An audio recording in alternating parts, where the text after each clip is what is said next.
లావుగా ఉన్న ఈ వ్యక్తికి సిటీ స్కాన్ తీయాల్సి ఉంటుంది. దాంతో ఇతన్ని 9 మంది డాక్టర్స్ మిషన్ లో వేస్తారు. అప్పుడే ఉన్నట్టుండి ఒక సౌండ్ వచ్చి 2 లక్షల విలువ చేసే సిటీ స్కాన్ మిషన్ పాడైపోతుంది. ఇది చూసిన డాక్టర్స్ అందరూ షాక్ అయిపోతారు. ఆ తర్వాత ఎలాగోలాగా ఆ లావతన్ని అక్కడి నుంచి బయటకి తీస్తారు. ఆ హాస్పిటల్ కి హెడ్ అయిన డాక్టర్ మిషన్ చెడిపోవడం వల్ల చాలా టెన్షన్ లో ఉంటాడు. రిపోర్ట్స్ అన్ని చూస్తే ఆ లావతను నార్మల్ గానే ఉంటాడు. కానీ అతను పదే పదే ఎందుకు స్పృహ కోల్పోతాడో వీళ్ళకి అర్థం కాదు. అప్పుడే ఈ లావతను డాక్టర్స్ కి ఒక విషయం చెప్తాడు. తను నార్మల్ గానే ఉన్నానని, తను తింటూ తిరుగుతూ బానే ఉన్నానని, కానీ కొంచెం లావుగా ఉన్నానని, అందుకే ఇలా పడిపోతున్నానని చెప్తాడు.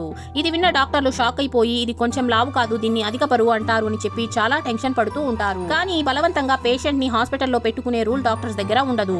కానీ ఒక సీనియర్ డాక్టర్ కి ఈ వ్యక్తికి ఏదో రోగం ఉంది అని, అందుకే పదే పదే స్పృహ కోల్పోతున్నాడు అని డౌట్ గా ఉంటుంది. ఎలాగైనా ఆ వ్యాధిని తెలుసుకోవాలని అనుకుంటాడు. అప్పుడే కూల్ గా ఉన్న ఈ లావతను చాలా కోపడతాడు. మళ్ళీ అందరూ అతనికి సిటీ స్కాన్ చేయాలని అనుకుంటారు. కానీ ఆ లావతను తను చనిపోతాను కానీ ఆ మిషన్ లో మళ్ళీ దూరను అని చెప్పేస్తాడు. డాక్టర్ ఎంత చెప్పినా కూడా ఈ లావతను అస్సలు మాట వినడు. దాంతో ఏమీ చేయలేక డాక్టర్స్ అతను డిశ్చార్జ్ చేసేస్తారు. అప్పుడే అతను చైర్ నుంచి లేచి కొంచెం నడవగానే తన అధిక బరువుని కంట్రోల్ చేసుకోలేక ఇతను కాలు స్లిప్ అయ్యి కింద పడి చనిపోతాడు. వీడియో నచ్చినట్లయితే లైక్ చేసి ఛానల్ ని సబ్స్క్రైబ్ చేసుకోండి.